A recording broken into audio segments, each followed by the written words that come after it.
Welcome ਜੀ ਆਨ ਪੰਜਾਬੀ ਤਬਕੇ ਦੇ ਵਿੱਚ ਅਸੀਂ ਅੱਜ ਬਾਹਰ ਨਿਕਲੇ ਆ ਤੇ ਦੁਨੀਆ ਹੀ ਨਾ ਕੇ ਅੰਦਰ ਬਹਿ ਕੇ ਤੁਹਾਨੂੰ ਬਣਾ ਵੀ ਦੱਸੀ ਜਾ ਰਹੇ ਨੇ।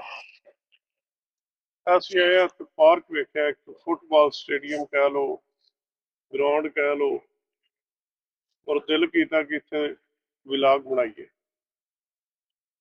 ਔਰ ਇਹਦੇ ਬਾਰੇ ਵਿੱਚ ਮੈਂ ਸਵਾਲ ਪੁੱਛਾਂਗਾ ਨਸੀਮ ਭਾਈ ਨੂੰ ਕਿ ਪਾਕਿਸਤਾਨ ਦੇ ਵਿੱਚ ਗਰਾਊਂਡ ਖਤਮ ਕਰਕੇ ਉੱਥੇ ਸੁਸਾਇਟੀਆਂ ਕੱਟੀਆਂ ਜਾ ਰਹੀਆਂ ਨੇ। ਇੱਥੇ ਜਦੋਂ ਦੇ ਅਸੀਂ ਆਏ ਆ ਪਾਰਕ ਵੱਧ ਰਹੇ ਨੇ, ਘੱਟ ਕੋਈ ਨਹੀਂ ਰਿਹਾ। ਇਹਦੀ ਕੀ ਵਜ੍ਹਾ? ਸਰ ਦੇਖੋ ਫਖਰ ਭਾਈ, ਤੁਸੀਂ ਤੁਹਾਡੇ ਕੋਲ ਦੋ ਆਪਸ਼ਨ ਹੁੰਦੀਆਂ ਨੇ ਜੇ ਮੈਨੂੰ ਪੁੱਛੋ ਤਾਂ, ਜਾਂ ਹਸਪਤਾਲ ਆਬਾਦ ਕਰ ਲਓ ਜਾਂ ਪਾਰਕ ਆਬਾਦ ਕਰ ਲਓ। ਹੁਣ ਤੁਸੀਂ ਕਹੋਗੇ ਇਹ ਕੀ ਗੱਲ ਹੈ ਬਈ, ਜਿਸ ਕਾ ਤੁਸੀਂ ਪਾਰਕ ਚ ਆਉਂਦੇ ਹੋ, ਥੋੜਾ ਬਹੁਤ ਚੱਲੋਗੇ, ਖੇਡੋਗੇ, ਕੁੱਦੋਗੇ, ਤੁਹਾਡਾ ਜਿਸਮ ਦੇ ਵਿੱਚ ਬਹੁਤ ਫਰਕ ਪੈ ਜਾਂਦਾ ਹੈ।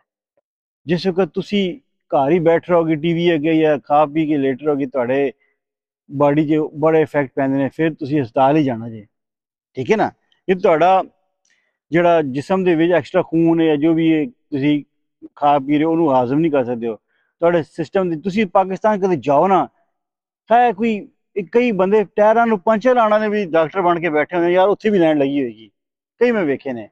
ਬਾਕੀ ਜਿਹੜੇ ਡਾਕਟਰ ਤਾਂ ਰੀਅਲ ਹੈ ਨਹੀਂ ਹਨ। ਔਰ ਕੋਈ ਬੰਦਾ ਠੀਕ ਨਹੀਂ ਹੋ ਰਿਹਾ, ਤੁਸੀਂ ਚਲੇ ਜਾਓ, ਤੁਹਾਨੂੰ ਐਸੇ ਐਸੇ ਉਹ ਤੁਹਾਡੇ ਤੇ ਤਜਰਬੇ ਕਰਾਉਣਗੇ, ਇਹ ਟੈਸਟ ਕਰਾ ਲਓ, ਇਹ ਟੈਸਟ ਕਰਾ ਲਓ, ਇਹ ਟੈਸਟ ਕਰਾ ਲਓ। ਲੇਕਿਨ ਮੈਨੂੰ ਗੱਲ ਦਾ ਜਵਾਬ ਦਿਓ ਮੈਡੀਕਲ ਦੇ ਵਿੱਚ ਕਿ ਦੇਣੀ ਤੁਹਾਨੂੰ ਉਹਨਾਂ ਨੇ ਐਂਟੀਬਾਇਓਟਿਕ ਹੀ ਹੈ, ਜਿਹੜਾ ਵੀ ਮਸਲਾ ਆ ਗਿਆ ਤੇ ਫਿਰ ਤੁਹਾਡਾ ਇੰਨਾ ਖਰਚਾ ਉਹਦੀ ਕਿਉਂ ਕਰਾ ਰਹੇ ਨੇ? ਜਾਂ ਤਾਂ ਉਹ ਡਾਇਗਨੋਸ ਕਰਕੇ ਦੱਸਣ ਕਿ ਤੁਹਾਨੂੰ ਇਹ ਪ੍ਰੋਬਲਮ, ਅਸੀਂ ਇਹਦਾ ਇਲਾਜ ਕਰਾਂਗੇ।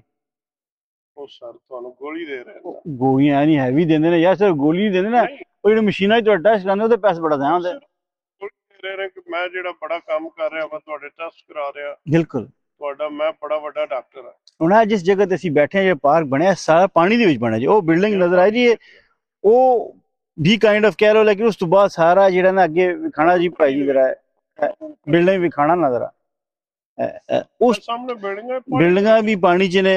ਉੱਪਰ ਹਾਈਵੇ ਜਿਹੜੀ ਜਾ ਰਹੀ ਗੱਡੀਆਂ, ਉਹ ਸਿਰਫ ਪਰੇ ਰੋਡ ਹੈ ਨਾ ਜੀ ਜੀ ਸਰ, ਜਿਹੜਾ ਹੁਣ ਉਹਨਾਂ ਨੇ ਕਵਰ ਕੀਤੀ ਹੈ ਨਾ, ਵੇਖਦੇ ਰਹਿੰਦੇ ਆਪਣੇ ਅੱਖੀ ਵੇਖੇ। ਉਹ ਜਿਹੜਾ ਥੱਲੇ ਰੋਡ ਹੈ ਨਾ, ਫਰਮਨ ਐਵਨਿਊ ਜਿਹੜੀ ਵੀ ਫਰਮਨ ਸਾਰੇ ਥੱਲੇ ਜਿਹੜਾ ਉਹ ਬੀਕਿਊ ਦੇ ਉਹਦੇ ਨਾਲੋਂ ਪਾਣੀ ਸ਼ੁਰੂ ਹੋ ਜਾਂਦਾ ਜੀ। ਇਹ ਸਾਰਾ ਕਵਰ ਅਪ ਕਰਕੇ ਤੱਕ ਲਿਆਂਦਾ ਨੇ। ਸਾਰੀਆਂ ਬਿਲਡਿੰਗਾਂ, ਦੋਵੇਂ ਬਿਲਡਿੰਗਾਂ ਤਰਾਵੇ ਪਾਣੀ 'ਚ ਬਣੀ ਹੈ, ਪੱਥਰ ਸੱਟ ਕੇ ਪਾਣੀ ਕਵਰ ਕਰਕੇ।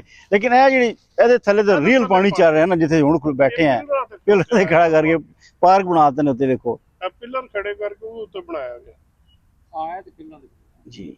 ਔਰ ਮੇਰਾ ਖਿਆਲ ਹੈ ਕਿ ਅਗਰ ਪਾਕਿਸਤਾਨ ਦੇ ਵਿੱਚ ਵੀ ਪਾਰਕ ਹੋਣ ਨਾ, ਤੇ ਹਸਪੀਟਲ ਤੋਂ ਬੰਦੇ ਬਣ ਜਾਣ, ਬਚ ਜਾਣ। ਜੀ ਜੀ ਬਿਲਕੁਲ। ਲੇਕਿਨ ਉੱਥੇ ਸਾਡੇ ਬੰਦੇ ਵੀ ਹੁਣ ਲੇਜ਼ੀ ਹੋ ਗਏ ਨੇ, ਕੋਈ ਬੰਦਾ ਹਲਣਾ ਚਾਹੁੰਦਾ ਹੀ ਨਹੀਂ। ਉਹਦੀ ਵਜ੍ਹਾ ਹੈ ਕਿ ਹੁਣ ਚਲੋ ਸ਼ਹਿਰਾਂ ਦੇ ਵਿੱਚ ਪਾਰਕ ਕੋਈ ਨਹੀਂ, ਲੇਕਿਨ ਪਿੰਡਾਂ ਦੇ ਵਿੱਚ ਤਾਂ ਖੁੱਲੀਆਂ ਥਾਵਾਂ ਨੇ। ਅੱਗੇ ਪਿੰਡਾਂ ਦੇ ਵੀ ਗੇਮਾਂ ਹੁੰਦੀਆਂ ਸੀ, ਉਹ ਸਾਡੀ ਜਹਾਲਤ ਕਹਿ ਲਓ, ਬਦਕਿਸਮਤੀ ਕਹਿ ਲਓ, ਕਿ ਉੱਥੇ ਜਾ ਕੇ ਅਸੀਂ ਲੜਦੇ ਸੀ। ਹਾਲਾਂਕਿ ਗਲਤ ਹੈ, ਤੁਸੀਂ ਗੇਮ ਨੂੰ ਗੇਮ ਦੀ ਹੱਦ ਤੱਕ ਰੱਖੋ ਜੀ, ਸਪੋਰਟਸਮੈਨ ਸਪਿਰਿਟ ਦਾ ਜ਼ਾਹਿਰ ਕਰੋ, ਤੇ ਉੱਥੇ ਤੁਸੀਂ ਜਾਓ, ਖੇਡੋ, ਕੁੱਦੋ, ਬਾਹਰ ਨਿਕਲੋ, ਵਾਕ ਕਰੋ, ਤੇ ਤੁਹਾਨੂੰ ਬਿਮਾਰੀਆਂ ਨਹੀਂ ਲੱਗਦੀਆਂ। ਪਾਣੀ ਗੰਦਾ ਹੈ, ਅੱਗੋਂ ਕੋਈ ਵੀ ਚੀਜ਼ ਇੱਕ ਨੰਬਰ ਤੋਂ ਉੱਥੇ ਲੱਭ ਹੀ ਨਹੀਂ ਰਹੀ। 2 ਨੰਬਰ ਵੀ ਨਹੀਂ, 20 ਜਾਂ 200 ਨੰਬਰ ਮਿਲਦੀ ਹੈ। ਤੁਸੀਂ ਉਹਨੂੰ ਓਵਰਕਮ ਕਰ ਸਕਦੇ ਹੋ ਵਾਕ ਕਰਕੇ, ਐਕਸਰਸਾਈਜ਼ ਕਰਕੇ, ਜਿਹੜਾ ਕਿ ਸਾਡੇ ਪਿੰਡਾਂ ਦੇ ਵਿੱਚ ਇਸ ਚੀਜ਼ ਦਾ ਜਿਹੜਾ ਅਜੇ ਸ਼ੌਰ ਹੀ ਨਹੀਂ ਆਇਆ। ਨਹੀਂ ਸਰ, ਸ਼ੌਰ ਹੈ ਸੀ, ਹੈ ਸਭ ਕੁਝ ਹੈ। 2-3 ਚੀਜ਼ਾਂ ਹੋ ਗਈਆਂ ਨੇ ਹੁਣ। ਮੈਂ ਤਾਂ ਇੱਕ ਤਾਂ ਤੁਹਾਡੀ ਜਿਹੜੀ ਖੁਰਾਕ ਹੈ, ਮੈਜੋਰਟੀ ਬੰਦਾ ਉੱਥੇ ਕੀ ਖਾਂਦਾ ਹੈ? ਚਿਕਨ ਖਾ ਰਹੇ ਨੇ।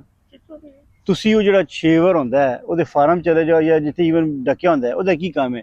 ਖਾ ਕੇ ਉੱਥੇ ਆਈ ਸੋ ਜਾਣਾ, ਉਹਨੇ ਲੇਟ ਜਾਣਾ, ਉਹ ਤੁਰ ਹੀ ਨਹੀਂ ਸਕਦਾ। ਤੇ ਫਿਰ ਤੁਸੀਂ ਜੇ ਖਾ ਕੇ ਤੁਸੀਂ ਵੀ ਤਾਂ ਉਹੀ ਬਣੀ ਜਾ ਰਹੇ ਨੇ ਯਾਰ ਸਰ। ਲੇਕਿਨ ਤੁਸੀਂ ਆਪਣੀ ਹਿੰਮਤ ਰੱਖੋ ਨਾ, ਤੇ ਤੁਸੀਂ ਅਗਰ ਵਾਕ ਕਰੋ, ਐਕਸਰਸਾਈਜ਼ ਕਰੋ, ਜ਼ੋਰ ਲਾਓ ਤੇ ਹੋ ਜਾਂਦਾ ਹੈ। ਲੇਕਿਨ ਤੁਹਾਨੂੰ ਉਹ ਖੁਰਾਕ ਇਤਨਾ ਲੇਜ਼ੀ ਔਰ ਉਸ ਤਰ੍ਹਾਂ ਬਣਾਈ ਜਾ ਰਹੀ ਹੈ, ਜੋ ਖਾਂਦੇ ਹੋ ਤੁਸੀਂ ਉਹੀ ਬਣੀ ਜਾ ਰਹੇ ਹੋ। ਮੇਰਾ ਪੁਆਇੰਟ ਸਮਝ ਰਹੇ ਹੋ ਕਿ ਨਹੀਂ? ਬਾਤ ਮੇਰੇ ਆ ਰਿਹਾ ਨਹੀਂ ਨਹੀਂ ਤਾਂ ਆਮ ਨॉट ਸੌਰੀ ਟੂ ਸੇ ਦੈਟ, ਮੈਂ ਨਹੀਂ ਕਹਿ ਰਿਹਾ ਤੁਸੀਂ ਮਾਸ਼ਾਅੱਲਾ ਸਹੀ ਐਕਟਿਵ ਹੋ, ਚੱਲਦੇ ਫਿਰਦੇ ਰਹਿੰਦੇ ਹੋ। ਜਿਹੜੇ ਜ਼ਿਆਦਾ ਉਹ ਖਾਂਦੇ ਨੇ ਚਿਕਨ, ਉਸ ਤਰ੍ਹਾਂ ਹੀ ਹੋ ਜਾਂਦੇ ਨੇ ਸਰ। ਤੇ ਉਹ ਚਿਕਨ ਤੇ ਨਹੀਂ ਬਣਦੇ ਕਿਉਂਕਿ ਇਹਨਾਂ ਲੱਭਦਾ ਹੀ ਨਹੀਂ। ਇਤਨਾ ਜਿਹੜਾ ਆਮ ਤੁਹਾਡੇ ਪਿੰਡਾਂ ਦੇ ਵਿੱਚ ਹੈ ਨਾ, ਲੋਕ ਅਫੋਰਡ ਹੀ ਨਹੀਂ ਕਰ ਸਕਦੇ। ਇਸ ਤਰ੍ਹਾਂ 800-900 ਰੁਪਏ ਕਿਲੋ ਚਿਕਨ ਹੈ, ਤੇ ਮਜ਼ਦੂਰ ਬੰਦੇ ਨੇ ਪਿੰਡਾਂ ਦੇ ਵਿੱਚ, ਉਹਨਾਂ ਦੀਆਂ ਕੋਈ ਮਿੱਲਾਂ ਤੇ ਚੱਲਦੀਆਂ ਨਹੀਂ, ਬਿਲਕੁਲ ਠੀਕ ਹੈ। ਉਹ ਲੋਕ ਰੋਜ਼ ਦਾਲ ਵੀ ਲੱਭ ਜਾਣਾ ਤੇ ਸ਼ੁਕਰ ਅਦਾ ਕਰਦੇ ਨੇ। ਸਹੀ ਗੱਲ ਹੈ, ਉਹਨਾਂ ਲੋਕਾਂ ਨੂੰ ਚਿਕਨ ਨਹੀਂ ਲੱਭਦਾ। ਬਿਲਕੁਲ ਲੇਕਿਨ ਮੈਂ ਵੇਖਿਆ ਸਾਡੇ ਕੋਲ ਅੱਗੇ ਅੱਲਾਹ ਪਾਕ ਸੇ ਤੰਦਰੁਸਤੀ ਦੇ ਬੰਦਾ ਕੰਮ ਕਰਦਾ ਸੀ, ਸਾਡਾ ਹਮਸਾਇਆ ਸੀ। ਉਹ ਭਾਈ ਸੁੱਕੀਆਂ ਰੋਟੀਆਂ ਖਾ ਕੇ ਨਾ, ਤੇ ਯਕੀਨ ਕਰੋ ਕਿ ਇਤਨਾ ਸਮਾਰਟ ਔਰ ਇਤਨਾ ਹਾਰਡ ਵਰਕਰ ਸੀ ਨਾ,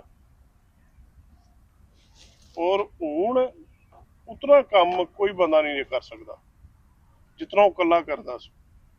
ਕਿ ਸਵੇਰ 4 ਵਜੇ ਉਹਨੇ ਆਉਣਾ, ਪਹਿਲੇ ਉਹਨੇ ਹਲ ਵਾਣੇ ਨੇ, ਫਿਰ ਉਹਨੇ ਪੱਠੇ ਵੜਨੇ ਨੇ, ਫਿਰ ਉਹਨੇ ਡੰਗਰ ਚੋਣੇ ਨੇ, ਤੇ ਸਾਰਾ ਸਵੇਰ ਤੋਂ ਲੈ ਕੇ ਸ਼ਾਮ ਤੱਕ ਉਹਨੇ ਚੱਲਦਾ। ਉਹਨੂੰ ਸਿਰਫ ਸਵੇਰ ਪਿੱਛੋਂ ਰੋਟੀ ਆਉਂਦੀ ਸੀ, ਘਰੋਂ ਉਹ ਖਾਣ ਦਾ ਟਾਈਮ ਲੱਭਣਾ, ਬਿਲਕੁਲ। ਤੇ ਸਾਰੀ ਦਿਹਾੜੀ ਉਹਨੇ ਲੱਗਿਆ ਰਹਿਣਾ। ਸ਼ਾਮੀ ਲੇਕਿਨ ਉਸ ਤਰ੍ਹਾਂ ਦੇ ਕਿਤਨੇ ਬੰਦੇ ਨੇ, ਕਿਤਨੇ % ਬੰਦੇ ਨੇ, ਨਹੀਂ, ਉਹ ਮਜਬੂਰ ਹੋਣਾ ਦੇ ਘਰ ਹੈ ਨਾ, ਮਜਬੂਰੀ ਨਾਲ ਕਰ ਰਿਹਾ ਨਾ, ਉਹਨੂੰ ਆਪਸ਼ਨ ਹੁੰਦੀ ਤੇ ਉਹਨੇ ਵੀ ਟੀਵੀ ਅੱਗੇ ਬਹਿ ਜਾਣਾ ਸੀ, ਫੋਨ ਫੜ ਕੇ ਬਹਿ ਜਾਣਾ ਸੀ।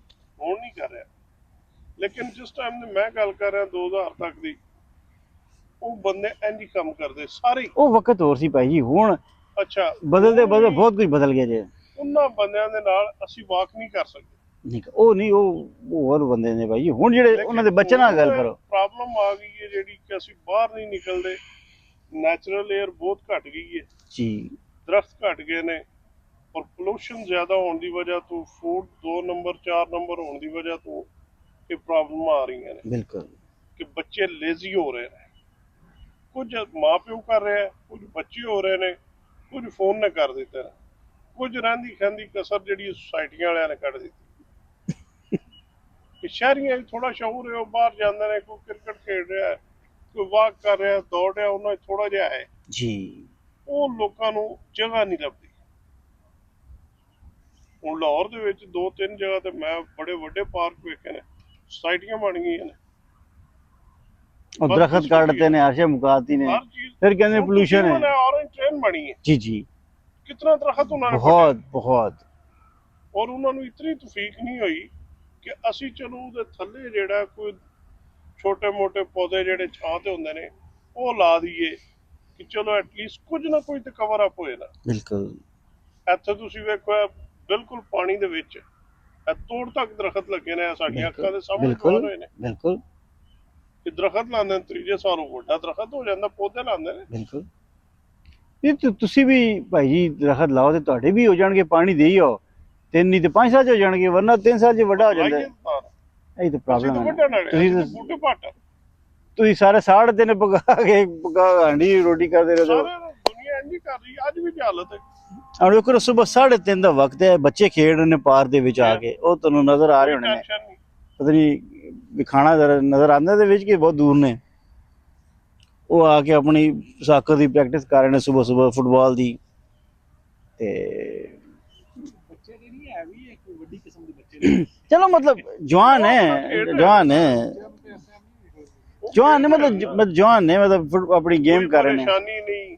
ਪਾਕਿਸਤਾਨ ਦੇ ਇਸ ਟਾਈਮ ਤੇ ਵੱਡੇ ਵੀ ਨਹੀਂ ਜਾ ਕੇ ਖੇਡ ਸਕਦੇ। ਸਹੀ ਗੱਲ ਹੈ, ਜਿਹੜੇ ਹਾਲਾਤ ਚੱਲ ਰਹੇ ਨੇ। ਹਾਂ, ਤੁਸੀਂ ਹੁਣ ਆਪਣੇ ਪਿੰਡੋਂ ਨਿਕਲ ਕੇ ਸ਼ਹਿਰ ਜਾਣਾ ਹੋਵੇ ਰਾਤੀ ਤਾਂ ਸੋਚੀ ਪੈ ਜਾਂਦਾ ਬੰਦਾ ਕਿ ਹਾਲਾਤ ਹੀ ਆਏ ਨੇ। ਸਹੀ ਗੱਲ ਹੈ। ਚਲੋ ਅੱਲਾਹ ਪਾਕ ਹਦਾਇਤ ਹੈ ਜੀ, ਉਹਨਾਂ ਨੂੰ ਦੁਆ ਹੀ ਕਰ ਸਕਦੇ ਆ। ਆਮੀਨ। ਇਹ ਅਸੀਂ ਕਰ ਸਕਦੇ ਹਾਂ, ਹੋਰ ਅਸੀਂ ਕਰ ਵੀ ਕੋਈ ਨਹੀਂ ਸਕਦੇ। ਸਹੀ ਗੱਲ। ਅੱਲਾਹ ਪਾਕ ਗੌਰਮੈਂਟ ਨੂੰ ਹਦਾਇਤ ਦੇ, ਆਵਾਮ ਨੂੰ ਦੇ, ਸਭ ਤੋਂ ਪਹਿਲੇ ਆਵਾਮ ਨੂੰ ਦੇ, ਕਿ ਉਹਨਾਂ 'ਚ ਇਤਨਾ ਸ਼ਊਰ ਆਵੇ ਕਿ ਅਸੀਂ ਡਾਕਟਰਾਂ ਕੋਲ ਕਿੱਕਣ ਬਚਣਾ। ਸਹੀ ਗੱਲ ਹੈ।